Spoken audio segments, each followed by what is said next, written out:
Bago natin simulan ang ating video, nais ko munang magbigay ng taos-pusong pasasalamat sa inyong walang sawang pagsuporta at pagmamahal sa ating YouTube channel. Ang inyong patuloy na pagtangkilik at tiwala ay nagiging inspirasyon para sa amin upang patuloy na maghatid ng mga dekalidad na content. Salamat sa pagiging bahagi ng ating journey, at dahil sa inyo, patuloy tayong magtatagumpay. Tinanong ni Jiang si Saiho kung palagi ba siyang nasa tabi niya. Tumakbo si Saiho papunta sa kanya at sinimulang yugyugan, sumisigaw na totoo iyon, habang napapasigaw naman siya sa sakit. Medyo hilo pa, iniabot ni Saiho ang telepono sa kanya at sinabing may pumasok na napakalaking halaga ng pera sa account ng guild mula sa isak. Kasabay ng deposito ay may liham na nagpupugay sa kanyang ambag sa operasyon ng paglipol sa portal at sa kanyang pagsisikap sa mga misyon na isinagawa sa labas. Iyon ang halagang naideposito. Sinimulan niyang bilangin ang dami ng zero, ngunit nalito na siya dahil sobrang laki ng halaga. Puno ng luha ang kanyang mga mata habang sinasabi na sa wakas ay hindi na sila mag-aalala tungkol sa pera.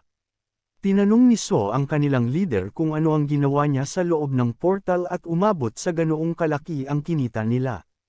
Sinabi ni Jiang na nakipaglaban siya sa mga ogre, ngunit sa totoo lang, nakapatay siya ng 5. Namangha si Siho at tinanong kung talagang 5 ang tinalo niya, at para bang ipinagmamalaki iyon. Sumagot ang guildmaster na oo. Tutal, siya si Jiang. Lumingon ang tagatala at nagkomento na mukhang muling nagdulot ng kaguluhan ang bumalik, at ngayon ay malinaw na ang lahat. Nagalit si Jiang nang marinig iyon dahil pakiramdam niya ay nabunyag ang buong katotohanan, kaya nagwala siya. Sinabi niyang totoo namang nakatanggap siya ng tulong mula sa propesor at malaki rin ang itinaas ng kanyang antas, at tinanong kung ano naman ang masama roon. Nagbiro si Siho kung ang, Sir, ba ngayon ay, Propesor, na. Binanggit din niya na mahusay ang naging trabaho ng mga doktor dahil grabe ang naging pinsala sa mga kalamnan at sa ubod ng kanyang katawan, at binigyang diin na kapag tuluyan na siyang gumaling, mas magiging malakas siya kaysa dati. Sinabi ni Jiang na lahat ng iyon ay dahil sa gabay ng kanyang propesor. Nagsimula siyang maging sobrang excited, sinasabing hindi na siya mapakali, at sa oras na gumaling siya, sasabak agad siya sa susunod na misyon dahil gusto niyang lumaban ng lumaban. Nalito si So at sinabihan siyang kumalma muna, nagtataka kung bakit sabik na sabik siyang makipaglaban ulit. Sumagot si Jiang na kapag pumasok siya sa dungeon ngayon, magiging napakalakas niya, at gusto pa niyang mag-level up ng husto. Kaya gusto niyang pumasok agad sa dungeon sa lalong madaling panahon. Pinagsabihan siya ng taga-bilang na hinaan ang boses dahil pasiga siya kung magsalita. Biglang binuksan ng isang nurse ang kurtina at tinanong kung ayos lang siya, at ipinaalala na ito ay isang kwartong pinaghahatian ng 6 na pasyente, kaya hinihiling na hinaan niya ang boses. Binanggit ng nurse na kung gusto niya, maaari siyang lumipat sa isang pribadong silid, ngunit sinabi ng guildmaster na medyo mahal iyon at sayang sa pera. Muling sinabi ng nurse na kung ganoon, kailangan niyang manahimik. Ang kasalukuyang mga katangian ni Jiang ay ang lubos na pagtutok, pagiging maingat, at may bahid ng pagiging malungkot ang kanyang ugali. Samantala, sa kanyang restaurant, kalmado ang lahat. Habang binabasa niya ang kanyang dyaryo at umiinom ng kape, nabalita na matagumpay na naisara ang sunod-sunod na portal sa labas ng Sektor A, at ang mga kalamnan ng mga halimaw mula sa portal ay naipadala sa isak sa napakalaking dami, na lalong nagpabilis sa pagdevelop ng mga artificial na kalamnan para sa mga kagamitang pandigma. Kinilala ang malaking ambag ng First Order, lalo na ni Yun, at pati na rin ang leader ng Red Tiger Guild. Nabanggit din ang pangunahing tauhan, dahil kahit sinasabi niyang wala siyang gustong kapalit, nauwi pa rin siya sa pagkakaroon ng sariling rebulto. Inihagis ng pangunahing tauhan ang dyaryo sa mesa at sinabing wala siyang oras para sa ganoon. Habang patuloy siyang nag-level up, dumating sinabi at sinabing handa na. Ang lahat para salubungin ang mga customer sa umaga. Natuwa ang pangunahing tauhan at tinanong kung kamusta ang paglilinis. Masayang-masaya si Yang Shik sa pag-aasikaso nito dahil espesyalidad niya ang malagkit na paraan ng paglilinis. Inaabsorb niya ang alikabok gamit ang buong katawan bilang malagkit na materyal. Nakita ng pangunahing tauhan na maayos ang takbo ng lahat at ngumiti. Sinasabing maganda ang ginagawa nila kaya ipagpatuloy lang ang pagbibigay ng kanilang makakaya. Pinalitan niya ang karatula at binuksan ang restoran para sa negosyo. Kinabukasan, may isang grupo ng mga sundalo sa harap ng restoran. Sinabi ni Shani na dumating na ang araw dahil oras na para talunin ang hamon sa kakaibang pagkaing dagat at tapusin ang kakaibang hamon sa pagkain. Ipinagmalaki ni Shanek na ibubuhos nila ang lahat ng kanilang lakas para wakasan ang laban na ito. Inilabas niya mula sa bulsa ang isang supot ng paminta. Iyon ang espesyal na sandata ng unit na kilala bilang Quaxcovel Unit No. 1. Pulbos ng Galactic Reaper na sobrang anghang, 5 bituin ang antas ng anghang. Suot din nila ang espesyal na jacket na galing sa pangunahing supply ng isak, isang makapal na jacket para sa protection laban sa lamig na may 4 na bituin ang antas ng protection. Walang pag-aalinlangan, pinunit niya ang pakete at isinubo ang paminta sa kanyang bibig. Sa ganitong paraan, maaabot daw nila ang pinakamataas na antas ng pagpapalakas.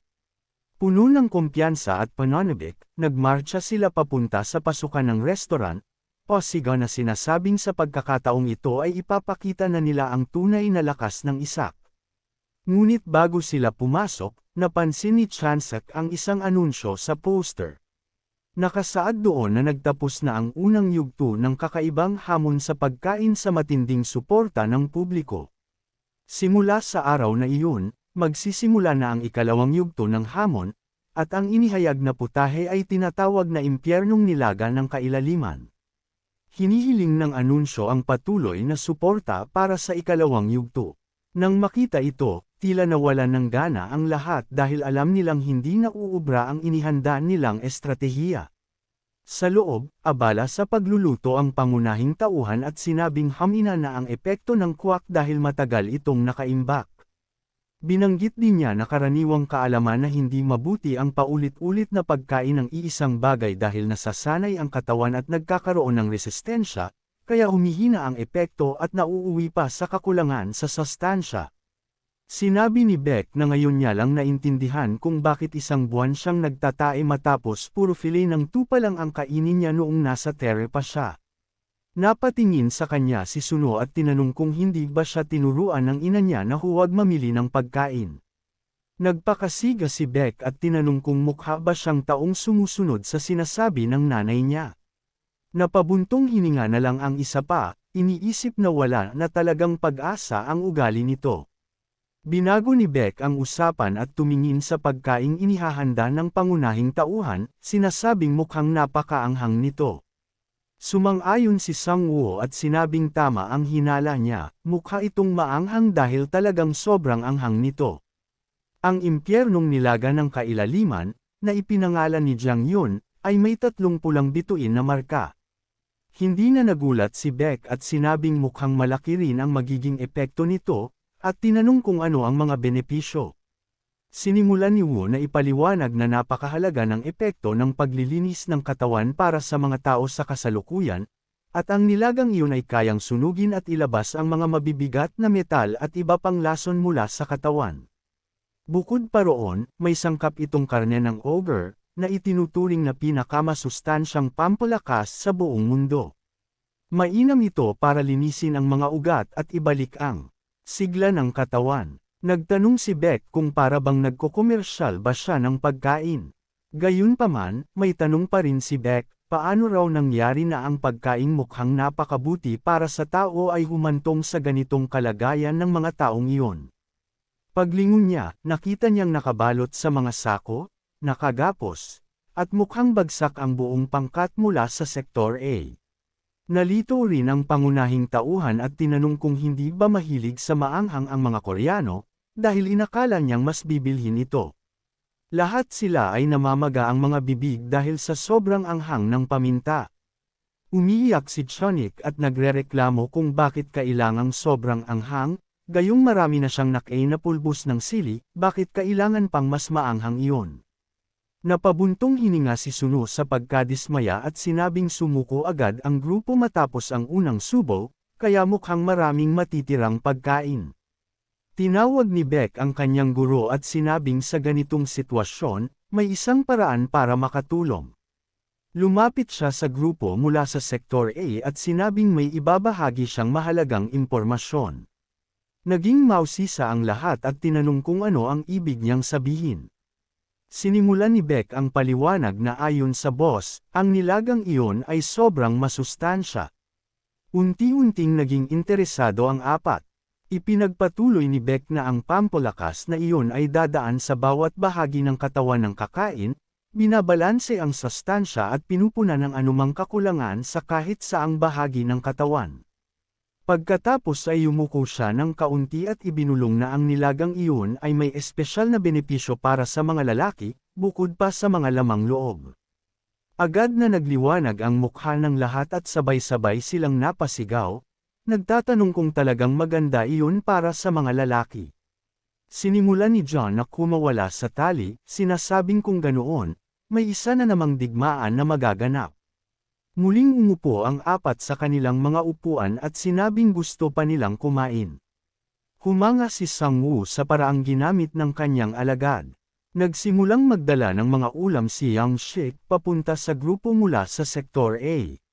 Lumapit si Beck sa pangunahing tauhan at pabulong na sinabi na medyo madaling mauto ang grupong iyon, kaya epektibo palagi ang ganitong klaseng pang-uudyok. Dagdag pa niya na noong nakaraan ay may nangyaring kaso tungkol sa mga Amerikanong atleta, na nagsimulang kumain ng halos lahat matapos marinig na mabuti raw iyon sa kalusugan. Napabuntong hininga si Woo at sinabing alam niya iyon dahil kabilang siya sa henerasyong nakasaksi mismo ng pangyayaring iyon. Tumawa si Beck at kinutya ang grupo mula sa Sektor A, sinasabing ni hindi nga nila ginagamit ang bagay na iyon, kaya bakit pa nila gustong palakasin ito? Sumagot ang pangunahing tauhan na sa katunayan, may isa sa kanila na uminom nito at talagang lalakas. Dahil doon, napatayo sa pagkabigla si Beck at tinanong kung totoo ba ang sinasabi niya. Tinanong ni Sang-woo kung alam ba niya ang tungkol sa yin at yang at sa 5 elemento, at ipinaliwanag na ang maanghang na lasa ay kaugnay ng enerhiyang yang, na sumisimbolo sa init at pagkalalaki. At bukod pa roon, ang nilagang iyon ay naglalaman ng napakaraming enerhiyang yang dahil sa kombinasyon ng anghang at ng lakas ng pagkalalaki ng ogre. Napatingin si Beck sa grupo mula sa Sektor A at naisip na mukhang totoo nga ang epekto. Pawisan sila ngunit sinasabi nilang ramdam nila ang lakas na dumadaloy. Kinumpirma ng pangunahing tauhan na totoo yun, at idinagdag na mas malaki pa ang epekto kaysa sa inilarawan niya. Pagkarinig niyon, mahigpit na hinawakan ni Beck ang kanyang apron, inihagis ito sa gilid, at umupo sa counter na seryoso ang mukha. Sinabi niya sa boss na gusto rin niya ng isang mangkok ng impyernong nilaga. Dagdag pa niya, tatapusin na niya ang kanyang duty sa sandaling iyon, kaya dapat. Ang pangunahing tauhan na ang humawak ng serbisyo. Tinitigan lang siya ni Sang-woo nang walang imak habang inuutos ni Beck na bilasan ang paghahain ng nilaga. Makalipas ang ilang sandali, dumating din si O'Keefe at nalito sa kanyang nakita. Sobrang tindi ng init sa loob, parang nasa loob siya ng sauna, at lahat ay kumakain ng nilaga. Patuloy na sumisigaw si Beck na sobrang init at anghang nito, ngunit hindi siya susuko. Sinabi niyang tatapusin niya ang ulam at palalakasan ang kanyang pagkalalaki. Nagulat si O'Keefe sa narinig at tinanong kung totoo ba talagang may ganoong epekto ang ulam, dahil kung totoo, siguradong bebenta ito na parang tubig. Lumapit si Sang-woo at pabulong na sinabi na kasinungalingan lang ang lahat at sa totoo lang ay wala naman talagang ganoong epekto ang ulam. Sinimulan ng pangunahing tauhan na ipaliwanag na bukod sa paglilinis ng balat sa pamamagitan ng matinding pagpapawis at pag-aalis ng mga lason sa katawan, limitado lamang ang epekto ng ulam sa pagpapabuti ng konsentrasyon at pag-alis ng pagod, at sa totoo lang, mas kapaki-pakinabang pa ito para sa mga babae. Nalito si O'Keefe at tinanong kung bakit siya nagsinungaling. Sinagot ni Wu na ginawa niya iyon dahil ayaw niyang makita si Beck na minamaliit ang iba. Sandaling nag-isip si O'Keefe at sinabing patas lang iyon, ngunit gayon paman, binigyang diin niyang hindi niya maaaring tanggihan ang isang bagong likha mula sa kanyang guro at nagtanong kung maaari siyang umorder ng isang ulam. Natuwa si Sang-woo at sinabing ihahain niya agad iyon. Lumipas ang ilang oras at dumilim ang paligid. Hawak ni Beck ang 1 litrong gatas, nanginginig, pawisan, at tumutulo ang laway. Nalilito at naiinis siya, tinatanong kung bakit nangyayari ito gayong nakaya na niyang ubusin ang 4 na bituing putahe, kaya bakit hindi niya makain ang 3 bituin lang. Tahimik lang na pinagmamasdan ni Wu si Beck at napabuntong hininga, alam ang dahilan ngunit piniling huwag sabihin. Lahat ng mga nagising na kakayahan na sumubok kumain doon ay umiyak, nahimete, o nanginag. At doon nagsimula ang ikalawang yugto ng kakaibang hamon sa pagkain mula sa menung impyernong nilaga ng kailaliman. Hanggang sa puntong iyon, wala pang sinuman ang nagtagumpay na maubos ang ulam. Kinabukasan, binabagyo ang lugar. Walang katao-tao ang restoran at umiinom ng kape ang pangunahing tauhan habang malungkot sina Yang Shik at Nabi. Nagreklamo si Nabi na tila hindi tumitigil ang ulan. Sinabi ni Sang-woo na eksakto ang taya ng panahon para sa araw na iyon. Patuloy na nakatingin si Nabi sa kapote at bota at naalala na palaging pumupunta roon si Yuna na suot ang mga iyon kapag umuulan, kaya bahagya siyang nalulungkot. Napansin iyon ng pangunahing tauhan at napabuntong hininga, dahil ilang araw nang hindi nagpapakita ang batang palaging pumupunta tuwing tanghalian, at halatang ikinalulungkot iyon ng pusa. Biglang bumukas ang pinto at napalingon silang tatlo para tingnan kung sino ang dumating. Pumasok ang isang lalaking may suot na kapote at tinanong ng pangunahing tauhan kung ano ang ginagawa niya roon sa ganitong oras. Inalis ni Tai ang kanyang kapote at sinabing nagising na ang kakayahan niya. Samantala, sa ilalim ng lupa, sa bunker ng punong tanggapan ng Cyberdin, sa silid ng Pangulo ng Isak, may pulong na nagaganap sa pagitan niya at ni Yonghan. Tinanong ni Hop Jin ang branch president kung alam ba nito ang pagkakaiba ng isang taong nagising ang kakayahan at ng isang ordinaryong tao. Bahagyang nalito si Yonghan sa tanong, ngunit ipinaliwanag pa rin na ang pagkakaiba ay nasa pagbuo ng ubod sa loob ng katawan na nag-iipon ng mana. Kinumpirma ni Hop Jin na tama iyon at tinanong kung alam din ba niya ang tungkol sa pag-usbong ng antas. Ipinaliwanag ng branch president na tumataas ang antas ayon sa dami ng beses na nababasag at muling nabubuo ang ubod matapos ang matagal na pakikipaglaban sa mga halimaw o misensinang pagsasanay. Muling sinabi ni Hop Jin na tama ang sagot at binigyang diin na napakabihira ng mga kasong biglang tumataas ang antas sa isang iglap. Ang posibilidad na umabot sa ganoong antas ang ubod ay halos imposible maliban na lang kung may pambihirang talento ang tao. Halimbawa, si Beck na kabilang sa nangungunang 100 may talento sa buong mundo. Tinanong ng punong presidente kung paano mangyayari na ang isang ikatlong antas na imbentaryo ay naging unang antas sa loob lamang ng isang araw, at idiniin na kung hindi mismo galing sa ulat ng branch president ang balitang iyon. Matagal na niyang ipinadala sa Hilaga ang nagsumite ng ulat. Sumang-ayon, si Yonghan at sinabing kahit ang Hilaga ay masyado pang mabait na parusa. Patuloy na sinusuri ni Hop Jin ang datos sa ulat at sinabing hindi niya kilala si Yon, ngunit hindi ka panipaniwala ang mga numerong iyon. Tinanong ni Yonghan ang Pangulo kung personal ba niyang kilala si Yon. Sumagot ito na hindi, at natatandaan lamang niya ito dahil sa kakaiba nitong kakayahan. Ang hyperfocus ay isa sa mga pangalawang kaangkupan ng sarili niyang kakayahan. Binanggit pa ng Pangulo na mabilis maubos ang enerhiya ni Yon, ngunit ang galaw nito ay kahawig ng sa kanya, kaya't isa itong kawili-wiling tuklas. Inutusan ni Hop Jin ang branch president na bigyan ng mas maraming trabaho ang Red Tigers dahil nais niyang obserbahan ang pag-unlad ni Yon. Napaisip si Yonghan na nakuha na ng grupo ang atensyon ng Pangulo, kaya hindi magtatagal at masusubok sila ng husto. Sinabi niyang naiintindihan niya ang lahat at dahil doon ay gagawin niya ang nararapat, ngunit biglang sumingit si Hak Jin at sinabing may personal siyang tanong.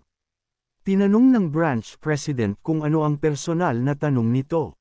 Binigyang diin ni Hak Jin na batay sa lahat ng resulta ng investigasyon, mukhang mapagkakatiwalaan ang pangunahing tauhan, at tinanong ang branch manager kung ano ang tingin niya. Napabuntong hininga si Yong Han at naisip na alam na niya iyon, dahil mula pa sa simula. Ang tunay na layunin ng Pangulo ay ang pangunahing tauhan, hindi si Yon. Tumingin siya sa screen sandali at sinabing sa palagay niya ay mapagkakatiwalaan din si Wu, katulad ni Jong Han, at idiniin na may kakaibang karisma ito at hindi mahulaan ang hangganan ng kakayahan, kaya kusang loob na nagtitiwala sa kanya ang mga tao. Ngumiti si Hak Jin at tinanong kung talagang kahawig ng pangunahing tauhan si Jong Han, at kung ganoon din ang tingin ng branch manager. Sumagot si Yong Han na ang pabayaan ng isang nagising na may ganitong kakayahan ng walang pagbabantay ay nangangahulugang nawawalan ng kontrol ang isak, kaya kailangan nilang kumilos. Sinabi ng punong presidente na kung ganoon, nasa sangandaan sila ng mga pagpipilian. Tinanong ni Yong Han kung ano ang ibig niyang sabihin sa mga pagpipilian. Ipinaliwanag ni Hak Jin na bilang pinuno ng isak, kailangan niyang maging mapagmatsyag at may kontrol, tulad ng isang ama na nais panatilihing nasa kanyang pangangalaga ang kanyang mga anak. Ngunit sa kabilang banda, naroon ang isang taong kayang gawing unang antas ang isang ikatlong antas na adventurer sa loob lamang ng isang araw. Kaya't nagbabanggaan ang dalawang pananaw. Lubos na nagulat si Yong Han at nagtanong kung may anak ba talaga ang Pangulo. Sa patuloy na pagkagulat, tinanong niya si Hak Jin kung alin sa dalawang panig ang sa tingin niya ay mananaig. Ibinaba ng punong presidente ang ulo at sinabing matagal na niyang inihiwalay ang personal niyang buhay sa trabaho. Kaya hindi niya kailanman naintindihan ang kasabihang, hindi kailanman matatalo ng ama ang kanyang anak. Ngunit ngayon, pakiramdam niya ay unti-unti na niya itong nauunawaan. Samantala, sa restoran ng pangunahing tauhan, nagbabasa siya ng ilang balita. Nasa dyaryo ang tungkol sa isang malungkot na insidente kung saan may batang nagising ang kakayahan at may nangyaring trahedya. Matapos basahin iyon, ibinalik niya ang dyaryo kay Ti at sinabing naiintindihan na niya kung bakit ipinakita iyon sa kanya. Gayunpaman, hindi pa rin niya alam kung sino ang tinutukoy na tao. Ngumiti ang babae at nagpakilala, sinabing ang pangalan niya ay So Hyung at siya ang ina ni Anna. Nang marinig ng pangunahing tauhan ang pangalan niya, nagulat siya at sasabihin na sana ay, ngunit pinutol siya ni So Hyung at sinabing hindi na kailangang itanong kung paano niya siya nakilala. Samantala, sa gusali ng pinakamalaking chaebol na konglomerado sa Korea, ang Daimon Group, noong ipinasya ng unang henerasyon na tagapagtatag na si Hachich-cha na ay panggala ng kanyang apo na si So Hyung bilang bida, nagdulot iyon ng matinding kaguluhan. Lalo pang lumala ang sitwasyon nang lumabas ang balita tungkol sa kanyang kasal. Ang magiging asawa niya ay dating propesyonal na manlalaro at kasalukuyang pangulo ng Cyberdyne, at ngayon ay siya rin ang kasalukuyang pangulo ng isak. Sinabi ng pangunahing tauhan na Ju ang apelyido ni Anna, kaya tiyak na mahirap itago sa publiko ang tunay niyang pagkakakilanlan. Sumagot si So Hyung na oo, ngunit mabuting tao ang ama ni Anna at isa ring mabuting magulang. Napatingin si Sang-woo kay Tae at naisip na dapat sana ay nahulaan na niya iyon nang makita niyang isang unang antas na tao ang nagsisilbing personal na bodyguard, ngunit mas makapangyarihan pa pala ang mga magulang ni Anna kaysa sa inaakala niya. Muling hinarap ng pangunahing tauhan si So Hyung at tinanong kung bakit niya isinaalang-alang ang panganib na pumunta roon ng personal. Ngumiti si So Hyung at sinabing gusto niyang makita kung sino ang nag-aalaga sa kanyang anak para pasalamatan siya, at naisip din niyang mas mainam na humiling ng pabor ng personal. Tinanong ni Wu kung may kinalaman ba ito sa paggising ng kakayahan ni Anna. Kinumpirma ni So Hyung at idiniin na ayaw niyang maging isa na naman itong karaniwang ulat ng insidente, kaya hinihiling niya sa pangunahing tauhan na maging mentor ng kanyang anak. Napabuntong hininga si Suno at kinamot ang ulo, tinanong si So Hyang kung ano ang dahilan at pinagkakatiwalaan niya siya. Sinimulan niyang ipaliwanag na dahil sa mga nagawa na niyang paggabay kay Yun noon, malinaw na mahusay ang karanasan niya bilang guro. Hindi pa kasama roon ang misteryosong kakayahan niyang magpagaling na nagpagaling sa sakit ni Oka, at ang lakas niyang lampas sa karaniwan. Dahil dito, sigurado siyang wala ng mas angkop o mas kwalipikado pa kaysa sa kanya para alagaan at gabayan ang kanyang anak. Bahagyang nahiya si Xiaongwu at naisip na awkward marinig ang ganitong papuri ng harapan. Huminga siya ng malalim at sinabing kung ganoon, wala nang dahilan para pahabain pa ang usapan. Natuwa si So Hyang at tinanong kung tatanggapin na ba niya ang kanyang hiling. Ipinakita ng pangunahing tauhan sa kanya ang menu at sinabing hindi niya alam kung nalaman na niya ito sa kanyang investigasyon. Nalito si So Hyang habang tinitingnan ang menu at hindi niya maintindihan ang ibig sabihin nito. Ipinaliwanag ng pangunahing tauhan na kung may hihilingin sa kanya ng pabor ang isang tao, kailangan munang kumain ng pagkain doon. Tinanong niya kung handa na ba siya. Nagsimulang manginig at pagpawisan si So Hyang sa takot.